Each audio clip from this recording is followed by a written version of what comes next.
This week on The Big Show, the latest episode of The Big Show, the controversy over Dave Chappelle's Netflix special, The Closer rages on. Netflix has endured protests, and Chappelle has embarked on a 10-city tour in the event that his special is pulled from the network. We'll discuss the latest assault on free speech. Plus, Hollywood is reeling from an accidental and tragic incident, the first in nearly 40 years. What impact will this have on the industry? And will Alec Baldwin's career survive? Really good question. And plus, Dune, the French Dispatch, and the electrical life of Wain opens in theaters this weekend. We'll have all that and more in episode 476. Keeping it real with FilmGordon. Let's go. All right, and welcome to the latest episode. I've turned my light on, Charles. The latest episode, Keeping It Real with FilmGordon. I am Tim Gordon. I am joined by my cinema partner in crime, Charles Kirkland Jr. I call him Chuck Chill Out, Pastor Chuck. We got all kinds of nicknames, but for Charles Kirkland, man, what's going on, bro? Chuck Chill Out. That's a new one. I haven't heard that one before. I like that. I like that. Chill out. So what's up, man? How you doing? Man, it's a beautiful day in the neighborhood. Dune is out, and I don't know. It's going to be interesting. Beautiful fall day, man. You know, a week ago we were at the Middleburg Film Festival, and we actually did our first show, as we talked about, in studio, and literally, I don't know, 6 months. 3 or 7, so it was almost like 19 months that since we had been in studio. So now we're back to Zoom. Business as usual. Man, we got a lot of stuff to talk about this week. You know, we're in the middle of award season right now, and you know, interviews and junkets are flying furiously. I've done a couple this week, or several this week. I've got a couple more or several more tomorrow. Wilson is more busy than I am. The only person that's not junking in the lot these days is Charles Kirkland, man. Like, bro, what's up, man? When you go join the junket party, man? I think I'm going to start maybe this weekend.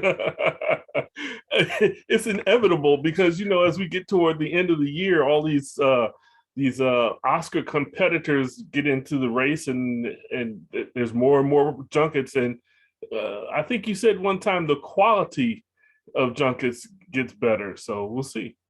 Well, when we're talking about junkets right now, it's basically we, I think, started out early this year trying to do more of them and put them on the site at thefilmgordon.com. Charles, I know, did several. I did a bunch early in the year, but you know, as you said, man, I mean, the quality of the films are much different, say, earlier than they are now. So over the past weekend, while we were in Middleburg, I sat down with Ann Dowd, and all these interviews are on the site at filmgordon.com. Sat down with Ann Dowd from Mass, Kenneth Branagh from Belfast, which is coming up next month, Clifton Collins from Jockey, that's out in theaters now, and who am I missing, Charles? Oh, the producer of Passing, Nina Yang, Bon Jovi. Bon Jovi.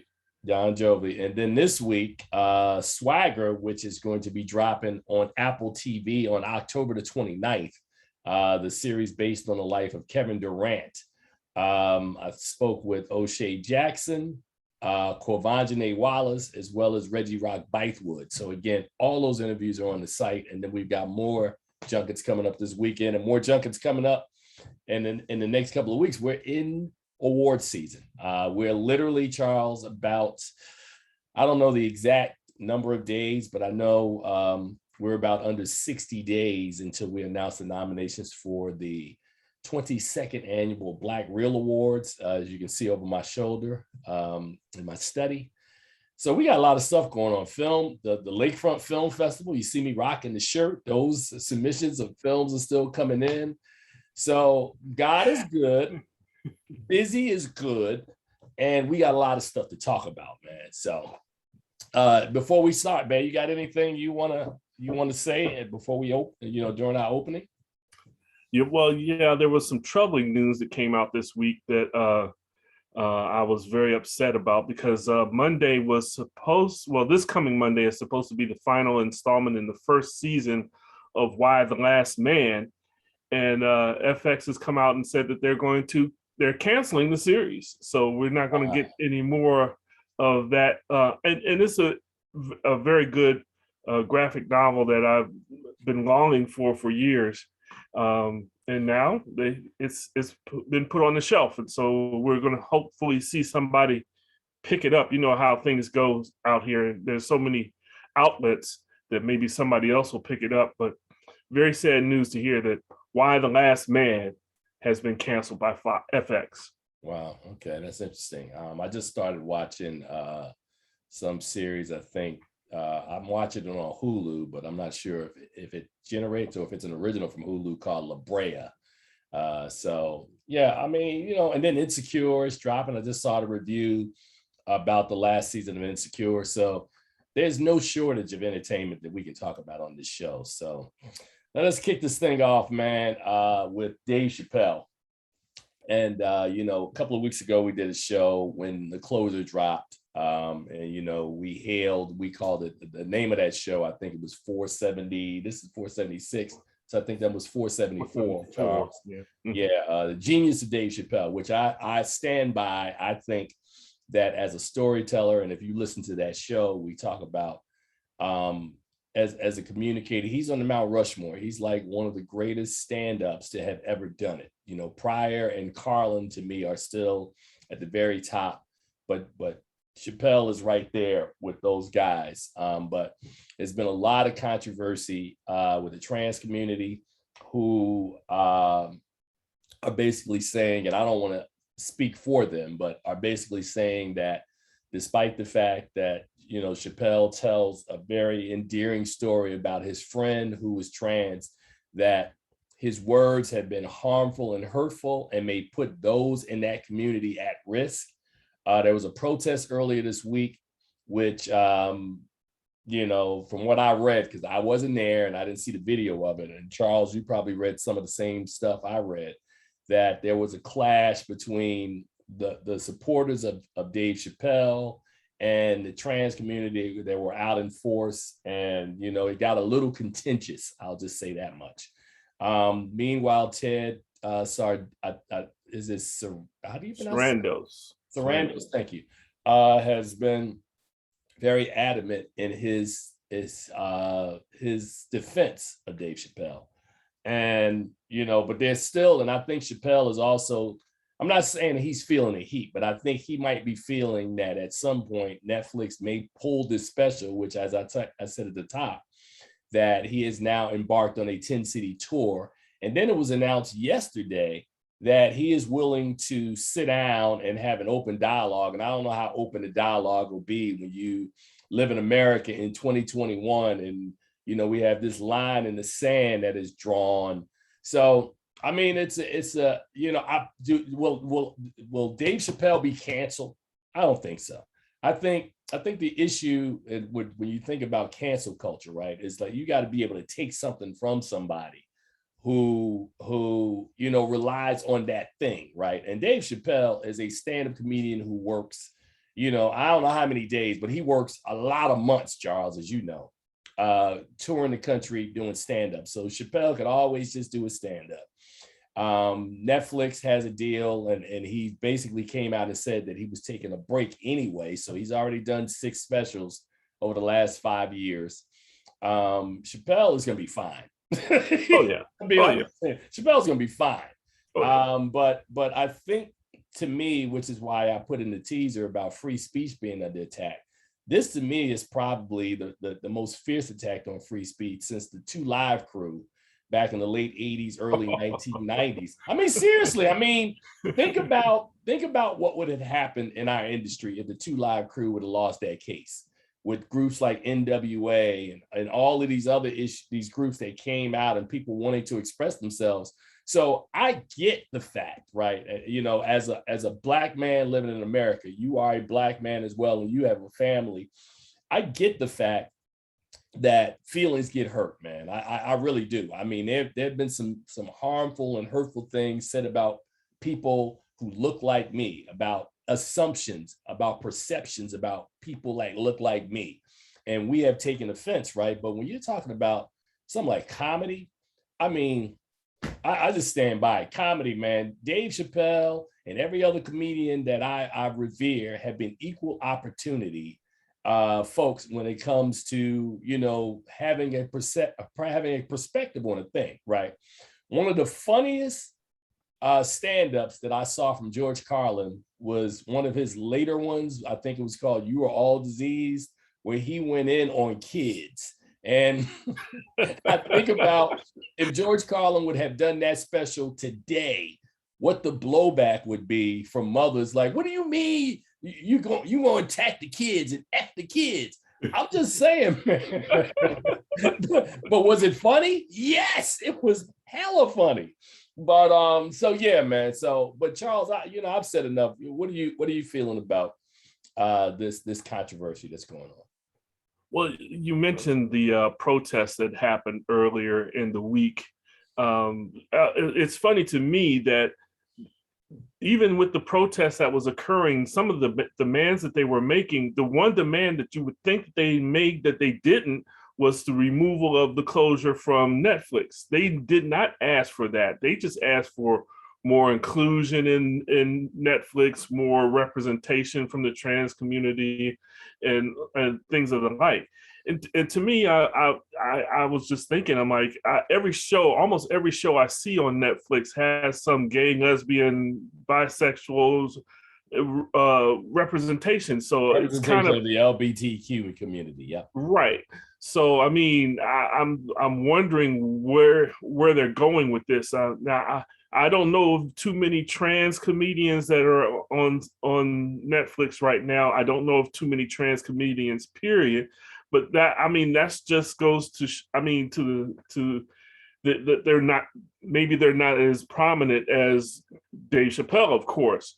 But I mean, I think there's plenty of representation, and maybe what really is happening is another attempt to grab at power from Netflix. I mean, you heard of there's been a number of trans people who work at Netflix who've been either suspended or walked out or whatever. So there's representation inside Netflix. I'm just curious as to, where this is all going, what they're trying to do, because they didn't ask for the closure to be taken off the platform. Yeah. They just want more representation. And I'm like, how much more can you get? I mean, and I'm going to say this knowing that I'm probably going to step into hot water, but they are still a minority. So, I mean, they can't be represented as a majority on Netflix, because then that's not representation of the culture as a whole.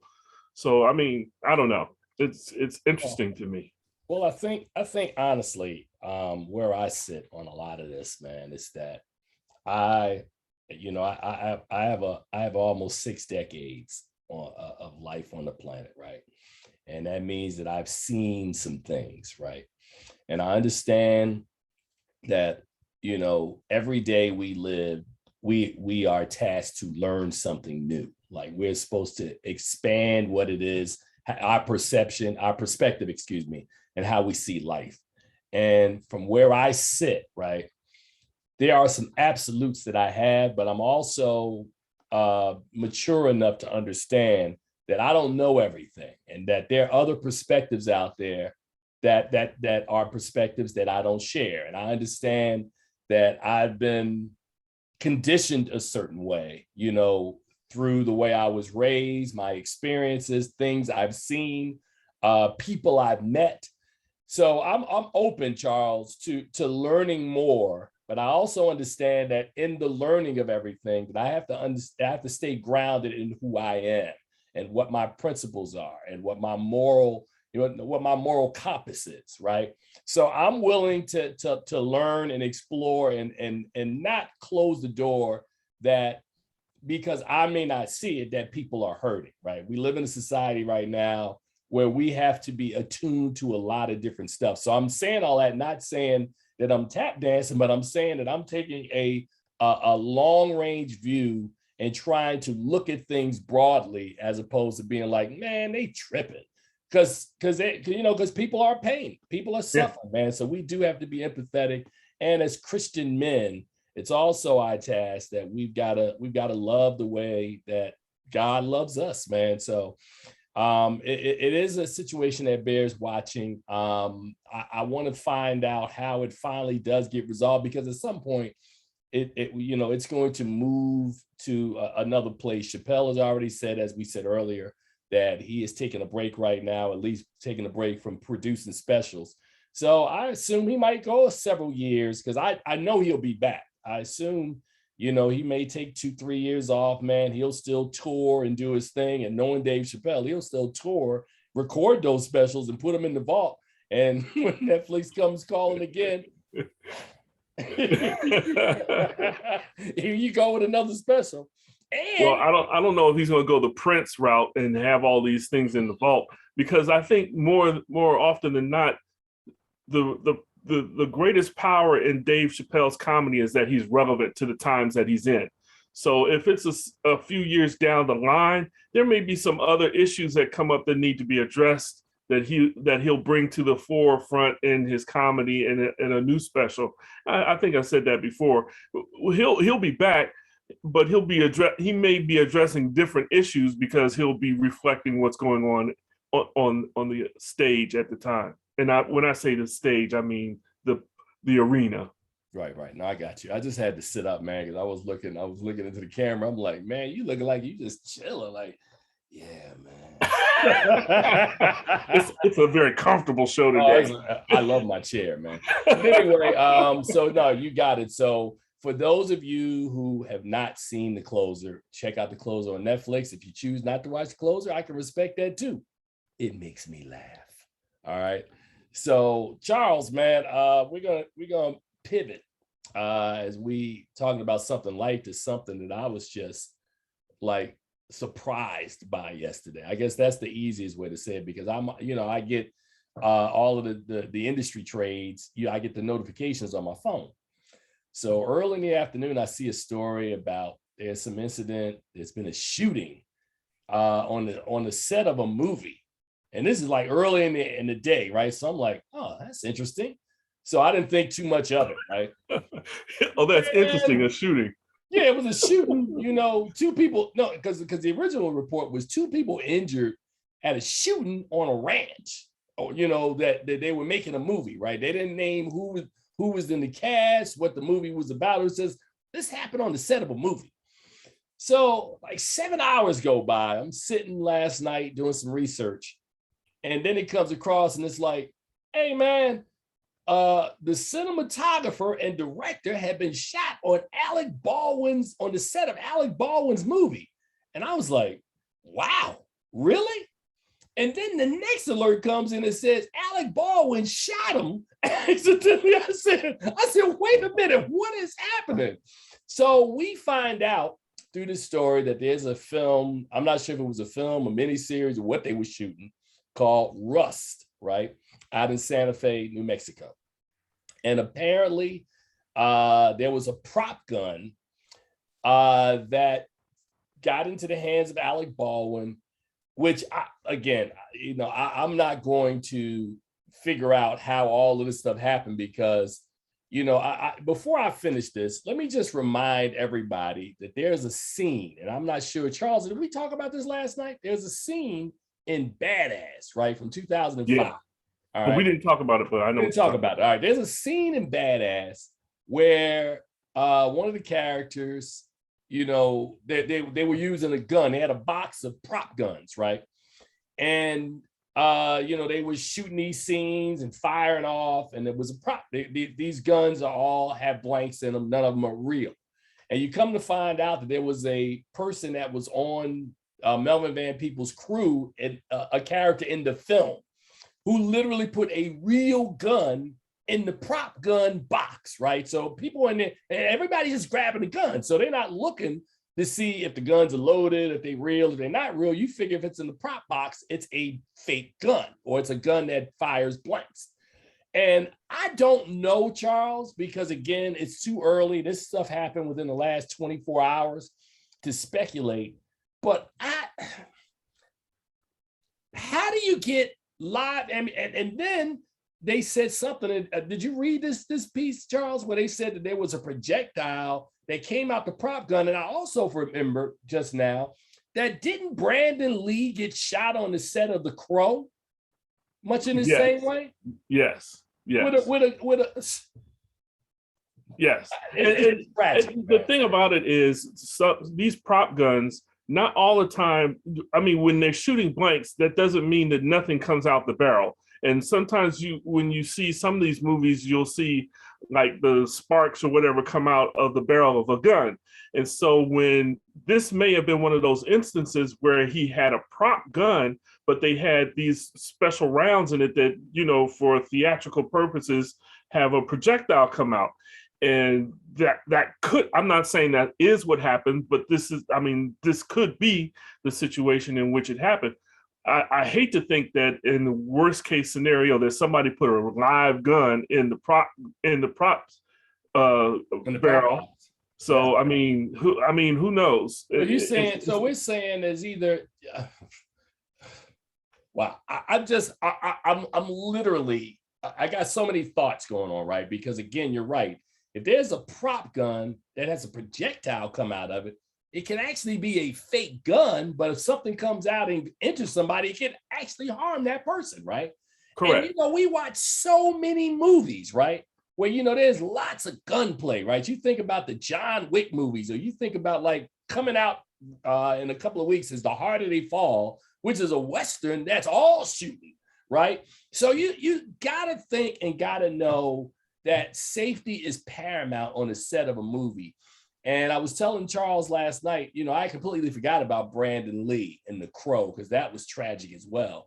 But the Victor Morrow and the 2 or 3 underage kids that lost their lives on the set of The Twilight Zone back in 1982, John Landis, the director, had to actually go to court behind that. So, when I asked the question on the top about Alec Baldwin's career, what will come of Alec Baldwin, this is serious stuff, because no charges were filed last night, but I'm sure as they start to investigate this, like the cinematographer lost her life on the set of a movie. Can you imagine that?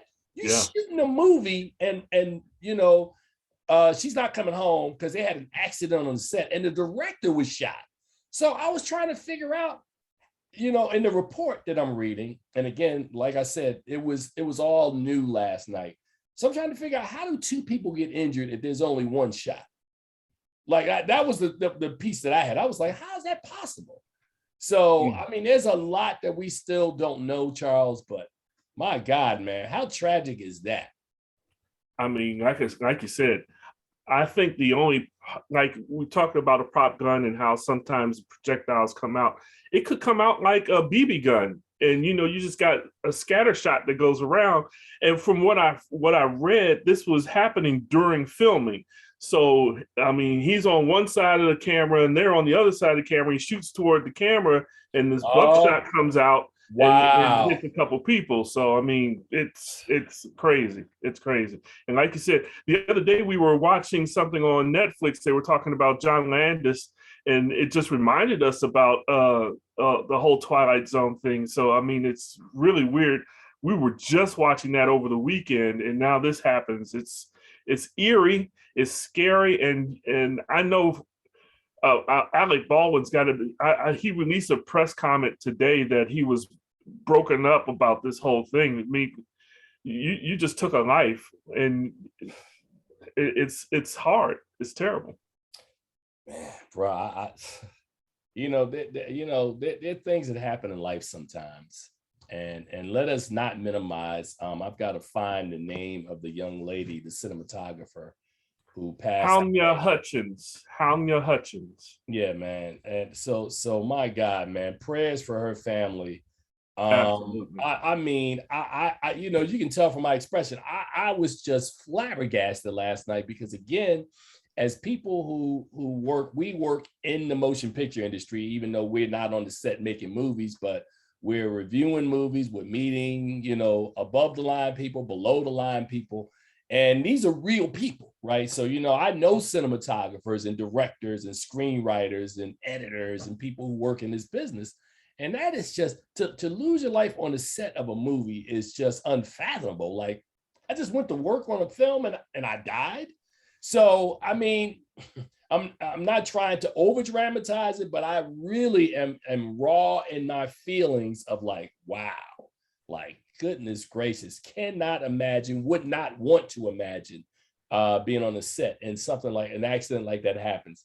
Now, we've talked about at least 3 cases that we know of: the Twilight Zone, The Crow, and now Rust, where this has occurred. And I think that what we're going to see happen almost immediately, that there's going to be a super crackdown on sets that are, or, where people are on sets now and on sets as they are, planning films that are going to be in production, that people are going to be taking a hard look at how do we keep crew members safe when you're making films. You're making entertainment, but entertainment shouldn't hurt you in this way. So it's a very interesting story, Charles. Very interesting. I hate to say this, but it happens once in a generation. I think we look back. You saw the Vic Morrow thing happen back in the early '80s. Mm-hmm. We had the Brandon Crow in the '90s, I think, wasn't it? Mm-hmm. And then now we have this. So yeah, the security is going to get tight. People are going to be more wary. Hopefully, I mean, at some point in time, things get lax again, and so hopefully we can stay a little more stringent in the production, and we don't have this again. But it seems like it happens. It seems like it comes up every so often. Wow. All right. Well, I want to take another pivot right now. But before you do, let me just reiterate: my prayers go out to the husband and son of Halma Hutchins. I mean, what a terrible loss. You go off to work and you expect them to come home the next day, and I mean at the end of the day, and something tragic like this happens. So my prayers go out to that family and to Joel, what's his name, the director who was injured. Hopefully he'll pull through. Nothing happens. Joel Souza. Nothing else happens. Yeah, is he still in the hospital? Yeah, still in the hospital. Wow. Recovering, supposedly. All right.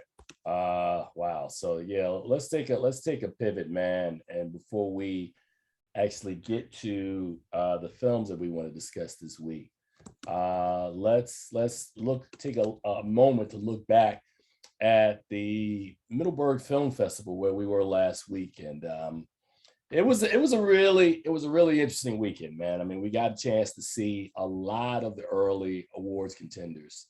And, I know Charles has his favorites because we really wanted to do a show right after we left Middleburg, so we didn't get a chance to do that. But I will just say, for the record, Saturday and Sunday, I think a lot of those films we saw on Saturday and Sunday, half of those films are going to make up the Oscar Best Picture race this year. And those films were, and Charles, correct me if I'm wrong, Power of the Dog, Cyrano. I saw Come On, Joaquin Phoenix, which I thought was great. Yeah. I'm trying to think. Belfast. Right. Now, does Belfast and Hand of God both get in? I know Belfast does. Do you think Hand of God has a shot? I think Hand of God might be better in the foreign language category. Mm-hmm. But maybe not as great a shot in Best Picture. King Richard, which opened the festival. I'm trying to think, did we leave out? Because those 5, I'm almost sure are going to be Best Picture nominees this year. Am I leaving anybody out? No, I think I saw another great movie, Parallel Mothers, but I think, again, that might be in the foreign language category as well. But so, Cyrano was the surprise of the day on Sunday. I mean, I went into that movie and I'd heard the buzz, and it played. I think it played either. I don't think it played TIFF. Might have played Telluride or one of the other festivals, Venice. But this kind of adaptation of Cyrano de Bergerac, Peter Dinklage, Man, Really, marvelous pictures in there. really good. Marvelous, marvelous. Unexpectedly marvelous as well. Oh man, Power of the Dog. We should talk briefly about this one because we both had very different reactions walking out of Power of the Dog. I kind of sat there, and initially my thoughts were is that I saw that the movie is very slowly paced, right? But it's a story that is rife with details, right? So you sort of understand the Benedict Cumberbatch character and what he represents in the story. But I think it reminded me in hindsight of films like The Usual Suspects or other films where, and I don't want to give it away for audiences, but it reminded me of those sorts of stories where, I call it a cinematic sleight of hand or a 3-card Molly, if you know the game. And you're playing the game and you're looking for the card over here, but it's actually over here. Power of the Dog is a movie where you're looking for the story here. And then at the end, and by the time you get to the third act and you see where the story goes, you go, oh man, I wasn't looking at that. And that Jane Campion. So I told Charles when we walked out the door, I said, that was cool. That was great. Charles was like, oh, it's kind of slow and boring. I'm not feeling. I was like, Charles, you didn't like that movie? And then the next day, Charles, you called me back, and what did you tell me? I said, I had to think back on that film, and it was incredibly powerful. If you want to, I was mad about the misquoting of the scripture, the power of the dog out of Psalms. But actually, when I got down and something resonated in me that you had said one time before. When you look at who's doing the movie, and so when I saw Jane Campion, I thought about the piano, which she did before. I was like, this was a really well done movie. It really was smart. It was slow at times, but man, like you said, you don't see that ending coming out. I mean, there's no way you can see that ending. The way she twists all of a sudden from this card to that card, it's very well done. Beautiful movie. I mean, it's a beautiful movie regardless. But like I said, it was just a tad slow at getting to where it needed to get to. But I enjoyed it. Well, I think the thing that's interesting to me, and I was going to say, if you don't take anything away from the 400 some odd episodes we've done, or if you've listened to me or you've watched me on, whether it's Around Town or anything else I do, please take this away, right? Because I say it all the time, and the more I work in this industry, the more true. I mean, I know what you're going to say. I know what you're going to say about what you just said, right? If you think about all the movies you like, right? And just I'm not going to name any, but if you're sitting home, you're watching this, think about all the movies you like, right? And then coincidentally, you're going to figure out that there's a certain group of people who are the directors of those movies, right? So for an example, we're getting ready for the release of The Harder They Fall. So over the last couple of days, I've been thinking that in a couple of weeks, when that film drops, we're going to do a show on the greatest Westerns of all time, right? I've said that I was a guy as a kid who never embraced Westerns because Westerns were always black and white, right? It was always about the mighty white people. It was the bad savages and the Indians, and the black folks always played subservient roles. So I was never a big fan of Westerns. And then about a decade ago, when I was out of work, I took my PhD with Turner Classic Movies one summer. And the reason I call it that is because I immersed myself in watching so many films. So I saw all these classic stories, right? And then the commentary that went with each story, and then my research. So I know when we start talking in a couple of weeks about Westerns, as hard as it is to watch because it's so racist, Stagecoach by John Ford from 1939 is just an absolute classic. It just is. I mean, I don't like the messages in the movie, but as a foundational Western, using what is the valley called that they filmed all these movies? Charles, something out in Arizona. It's called something Valley, where all these historic films were made. You know, Searchers, Stagecoach. John Ford went back over and over and used this. You know, She Wore a Yellow Ribbon. All these westerns, man. Up until my favorite western of all time is from Sergio Leone, which is not one of the Clint Eastwood westerns, right? But Once Upon a Time in the West. If you've never seen that movie, it's almost a spiritual experience in 3 hours of watching this story. The only film that Henry Fonda ever made where he played the villain. The only one. You know, and him, Charles Bronson, Claudia Cardinale, Jason Robards, Woody Strode has a small role in it. So we will be talking more about that. But I say all that to say that if you really like directors, right? I love Spike Lee. I love John Nolan. Christopher Nolan. I love, there's a film that's coming out, The Last Night in Soho. Edgar Wright. Edgar Wright.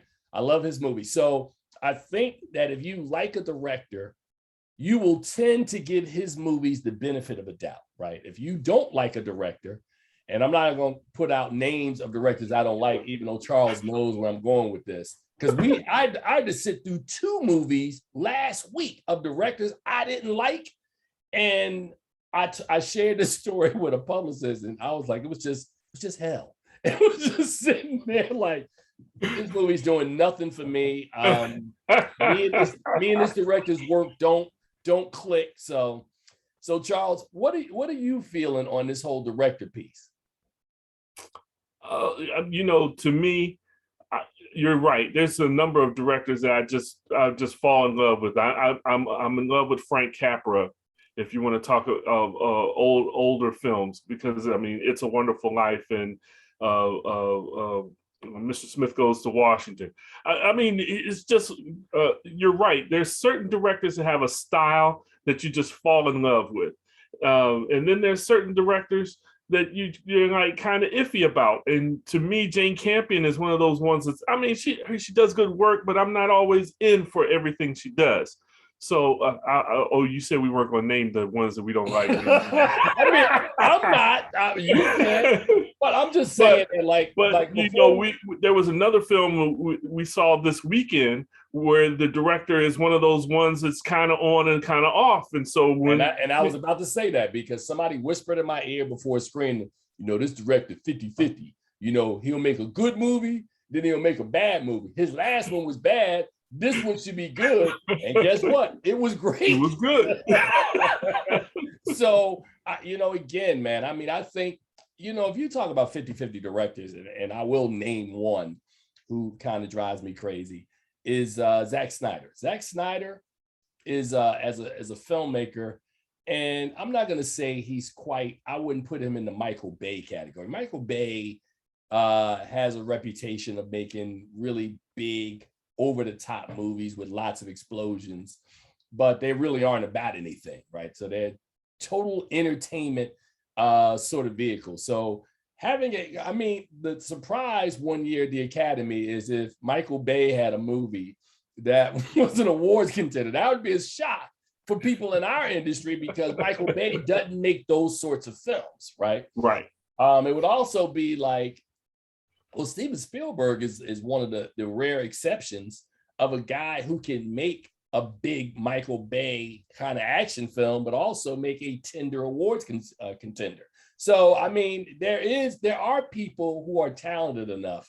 Martin Scorsese, I don't think Scorsese has ever made like a big blown up action movie. I don't think so. No. I could be wrong, but I don't think so. But I think inside of this conversation that we're having about auteurs, because there's a difference between an auteur and a director, right? An auteur is someone who's perceived to do it at a level that's a little higher than I'm just directing a movie. Spike Lee, to me, is an auteur. Martin Scorsese is an auteur. Akira Kurosawa, who is one of the most influential directors in the history of this business, was definitely an auteur. So you think about this, and this is a show we should have one day. That I'm so steeped in like the study of these people. Usame Simbene, who a lot of people have never heard of, is the father of African film. Comes out of Senegal. Just influential guys. We talk about Michaud and Van Peebles, Gordon Parks, and Ossie Davis. So there's so many people who have made films, man. I think we should just, at some point, we have to do that, Charles. So I'll leave that to you, man, because you guys always tease me about me being old school and trying to get stuff done. I'm just like, just throw me a subject, man. Throw me anything. Well, I think that sounds like something we'll do come February. It's February. When I love that answer. We can do that in February. We can do that now. We got a lot of ground to cover, though, man. So we got a lot of stuff going on. So here we go, Charles. We got about 18 minutes before the end of the show. Dune is out in theaters. You and I went to a screening of this about 2 weeks ago now. Yes. We saw this movie. I went in. Again, as I do with a lot of these projects, I don't know anything about these projects, man. I just sit there. Like, I remember when they were making Lord of the Rings 20 years ago, and they were like, New Line was like, we're going to shoot all three of them at the same time. And I was like, really? I said, what if the first one doesn't work? How do we sit through two more of these? And apparently I was wrong, because the first one not only worked brilliantly, but it was great. It was absolutely fantastic, which is a tie into this film, because, I sat there with Charles and another of my colleagues, Shireen Nicole, and within the first, 10, 15 minutes, I'm like, man, this thing, because I saw it say part 1, right? And I'm like, this thing looks like this has less detail. This could be like a 4 to 6 hour sort of story they're telling.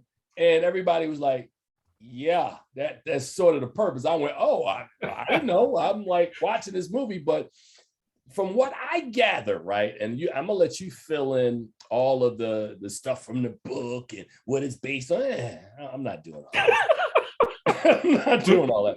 To me, Dune is a story, based somewhere in the future, which Hollywood. I love how we always go. The future just looks different every time I see a movie. Some futures are dark and rainy, like Blade Runner. Some futures are nice and shiny, like Dune.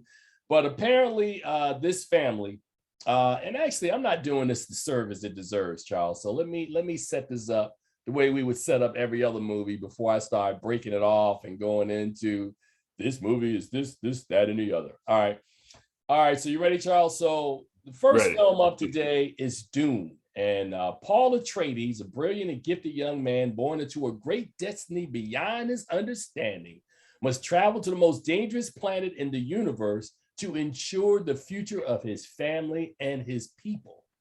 Malevolent. Thank you, malevolent. Reading is fundamental. Forces explode into the conflict over the planet's exclusive supply of their most precious resource in existence. Only those who can conquer their own fear will survive. Timothée Chalamet, Zendaya, Rebecca Ferguson, Jason Momoa, and Oscar Isaacs, and many others star in one of the most anticipated films of 2021. It is Dune.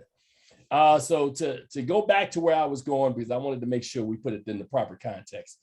I thought this film, the production values, this is going to be an Oscar nominee on production values alone.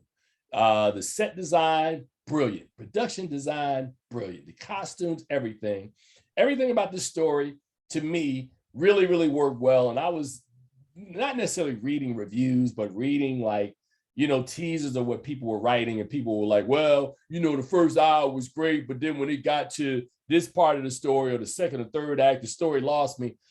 Hogwash. Going to Dune.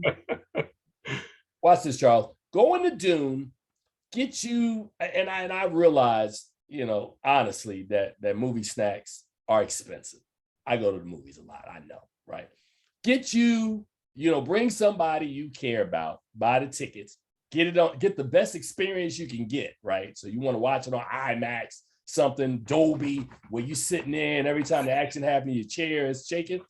Get you a big bucket of popcorn, a couple of drinks, and some candy, and just enjoy Dune for what it is. Dune is an amazingly effective story that plays really, really well.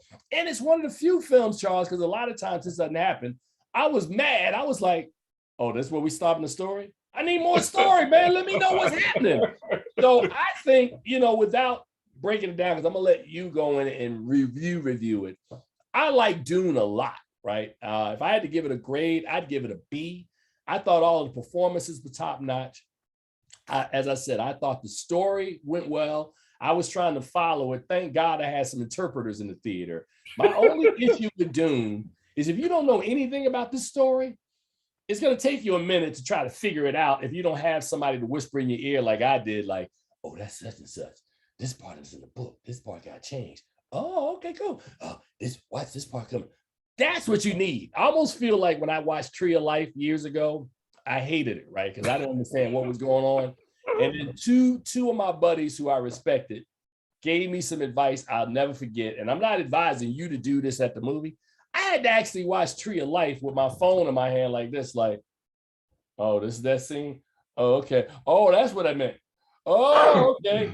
That's the only drawback I have for Dune, that I think if people go into it and they don't really know the story, they may have some struggles trying to figure out and follow what's going on. So, Charles, with that being said, what did you think about Dune? All right. First, Dune is based on the novel written by Frank Herbert, written in 1965. Told you he was and I'm sorry. I told you he was going to do this. Go ahead. So yes, Frank Herbert wrote Dune, and there had been one film that had been done previously back in the 80s based on it. And the thing that is good about this film, and you talked about the set design, you talked about the cinematography, the sound is excellent, all that is great. But they took their time in telling the story. In the movie back in the 80s, they crammed everything that they could into the movie, and it just didn't work. Like you said, going into this movie, I did not know that this was going to be one of a series. And so the way they tell the story, it could be 3 movies. However, the studio has decided they're not filming all whatever movies together. They're going to finish this one and see how it does in the box office before they greenlight the next one, which I think is a big mistake, because Timothée Chalamet is a busy guy, and Zendaya is a busy girl, and if you don't get them together and get it done, who knows when you're going to get it done. So I think the movie stays very true to the book. However, I didn't, looking back at it, I'm like, I didn't realize how deep the white savior references were. But, there's a lot, it's a lot there. Now, some of the things that offend me when I hear other people talking, they're saying, oh, this is the new Star Wars, and, they borrowed this from Star Wars. No, Dune was first. And George Lucas borrowed some of the things that he put in Star Wars from Dune. So don't say that this is a copy from Arrival or Star Wars or wherever you want it. This is really what his vision was. So in all of that, I really liked the film. I gave it a B. My problems were, of course, that it's 2 hours and 35 minutes, and it's only first. It's big bucket of popcorn. Bruh, I'm with you. Go ahead. I'm with you. So yeah, it's long, but it's entertaining, and I think it's very well done. I wish we had more Zendaya. I wish we did. It's well known. I'm not spoiling anything. Even in her interview, she says, "I'm not in this movie as much as you think I am." So that is what it is. But it will be there for the next film. So I gave it a B, if there is a next film. Okay. I think Denis Villeneuve, we talk about directors, I think he's the perfect director for this film. I mean, his vision is so in line with Herbert's vision. I think it's perfect for this film. The story, like I said, it's just long. It's just long. Other than that, no, it's a huge, expansive story. And when you talk about Villeneuve, you're thinking about The Arrival, you're thinking about Blade Runner 2049. To Charles's point, Charles is absolutely correct. He is the perfect person to bring this world to life. And the thing that's funny about Zendaya is that, you know, you cast her in the film, but when they make a sequel, because they will make one, you're getting a whole bunch of Zendaya in the sequel. Because, you know, in part two, it's her story now moving forward, her and Chappelle. But to your point, I think it is a huge mistake that they didn't gamble and try to make all three of these, like to tell a whole story in totality, like right. Peter Jackson did. I think that's a huge mistake. I totally agree. I totally agree. All right, man, let's move on to the next film, which Charles will love this one. The next film is The French Dispatch, directed by my man Wes Anderson, from a story written by Roman Coppola, along with Anderson, Jason Schwartzman, and Hugo Guinness. It's a love letter to the journalist set in an outpost in an American newspaper in the fictional 20th century French city that brings to life a collection of stories published in The French Dispatch. This movie starred, among others, Timothée Chalamet. This is his weekend. Tilda Swinton, Bill Murray, Adrian Brody, Jeffrey Wright, three-time Oscar winner. Help me, Charles. Macbeth, Nomadland. What is her name? Frances McDormand. Thank you. My God, Charles. It's a three-time Oscar. How many three-time Oscar winners we got? There's only 7 of them. You're the one that couldn't remember the name. I can't remember the name, but that's why you're supposed to be there, man. I can't do it all, man. But anyway, we were talking about directors earlier, right? This is one of the directors who leaves me cold, right? Wes Anderson has made 2, maybe 2.5 movies, maybe 3 that I really liked, right? I loved Rushmore. I love the Royal Tenenbaums and the Grand Budapest Hotel. Okay, it's not great like the other 2, but I'll take it. This movie, I sat at a screening, and man, I'm telling you, I'm giving you, like, the show is called Keeping It Real, so I'm just keeping it as real as possible. I sat in the screening, man, and it was like maybe 6 other people in the screening, and like none of us understood what the heck we were watching. It was like, they kept looking over at me. I was like, it is like watching a Wes Anderson movie on steroids. It was just, you know, there were a couple of stories in it because it's each character, and apparently this is kind of the retelling of them trying to put together an issue of the French Dispatch, this newspaper.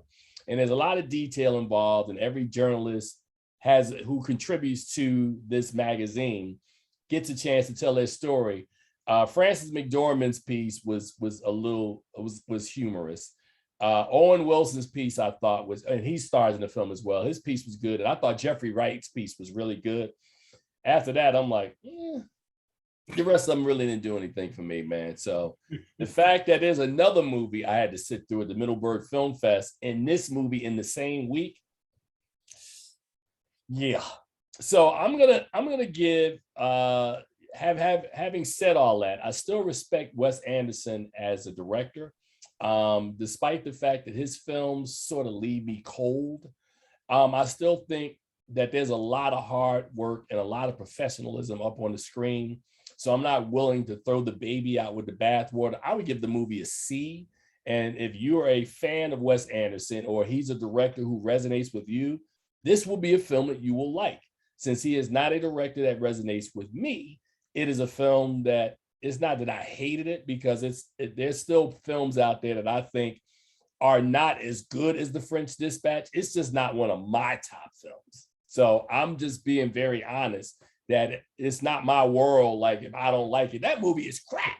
No, there's an audience for that movie out there. I'm just not standing in line with you or waving the banner for The French Dispatch or for many of the Wes Anderson films. Moonrise Kingdom. I did like The Fantastic Mr. Fox. I will say that one. That one I like, so maybe it's 4. But outside of that, I'm like, yeah. Charles, what did you think about The French Dispatch? You didn't like the Isle of Dogs? No. Okay. Just asking. But I had to do something that I rarely do. Well, I do it actually more than I think I did, because like you said, Wes Anderson just doesn't really do it for me. I love some. I don't even love any of his films, really. I'll be honest. I like a couple things, but I don't love any of it.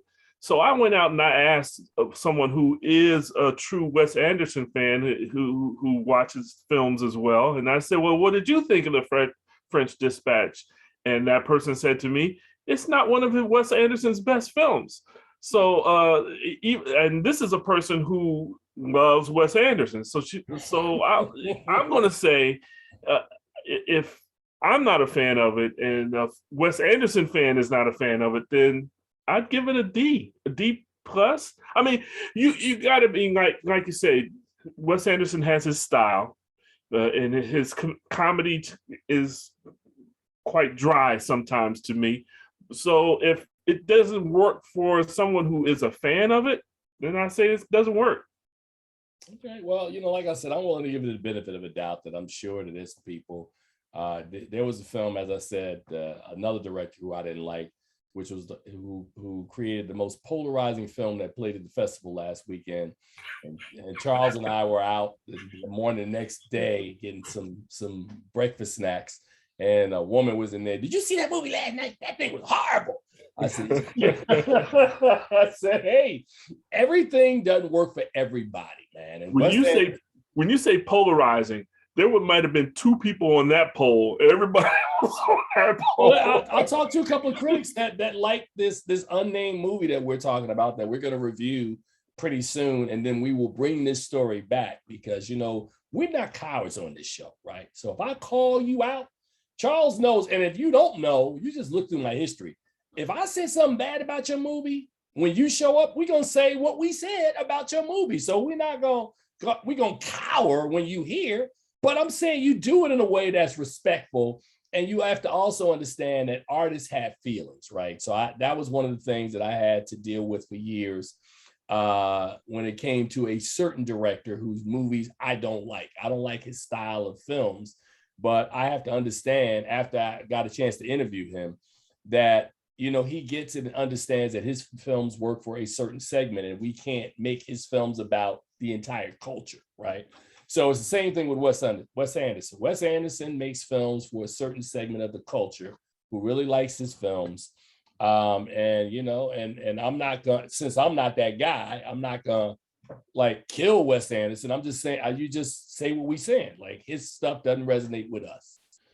All right, Charles. I was gonna do the Electrical Life of Louis Wain, but I think I looked at the trades and they were saying that it's going to be coming out, I guess, wide in a couple of weeks. So we don't have to actually do that one today.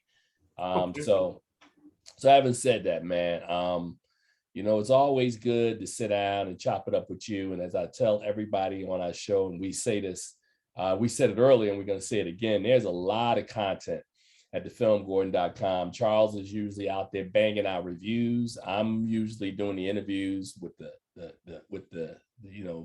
above the line, below the line people in our conversation series. We got a lot of content last week that we had from the film festival. You want to check out the Kenneth Branagh conversation, because Belfast, I really like that movie a lot. And, Kenneth Branagh is a 5-time Oscar nominee, man. So that was a super deal for me to sit down with him. We got new interviews that are up, as I said, for Swagger, which drops October 29th. And we're going to be talking to the folks from Passing over the weekend. So that's another set of interviews to be looking for that movie. And hopefully we can do something with The Harder They Fall, because that's another movie that I'm really, really excited about. So we're in that season, man. We got about, less than 2 months, man, before, WAFCA vote is in early December. So we're about 6 weeks away there. The Black Reel Awards is probably about 2 months away, 8 weeks away. And then, the Golden Globe nominations will be coming out in about 6 weeks. The Academy Award nominations, I think, are going to be a little later, since the show is a little later this week. So we may get those in February. But we're off and running, man. This is it. And you got the Critics' Choice. Critics' Choice is in early January. So I was going to say, I hate to say this, but we're going to be talking about, starting now, there's going to be a certain group of films that we're going to be talking about ad nauseum for like the next 2 to 3 months.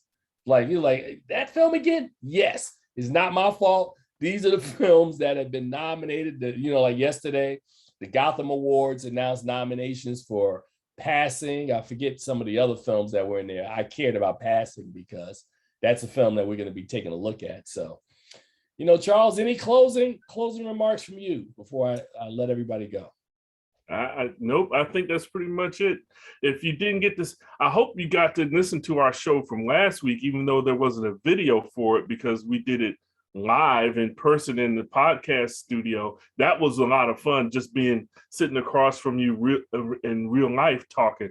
But there's no video for it, so you have to catch it on a Spreaker or wherever else. Yeah, you had to catch it. I mean, we got a bunch of different places that show airs, but to close this show, as we say every week in closing, please see something good at the movies. Dune. And now Dune is HBO Max as well as in theaters, right? Yes, both theaters and HBO Max. But if I were you, I mean, seriously, I'm all joking aside, and knowing how expensive movies are, I would see Dune on the big screen. Dune is a movie made to be watched at a multiplex, that is on a big screen. Beautiful movie. Please, please, please check that one out. And for all you Wes Anderson fans who are going to be sending me hate mail and emails, Charles is the one that killed the movie. I didn't kill it. I gave it a C. He's not my dude. Charles was like D+. 1 minute. So as we say in closing every week, please see something good at the movies. Episode 476 is a wrap. Thank you guys for spending some time with us. We will see you guys on the other side next week. You guys take care. Have a nice one.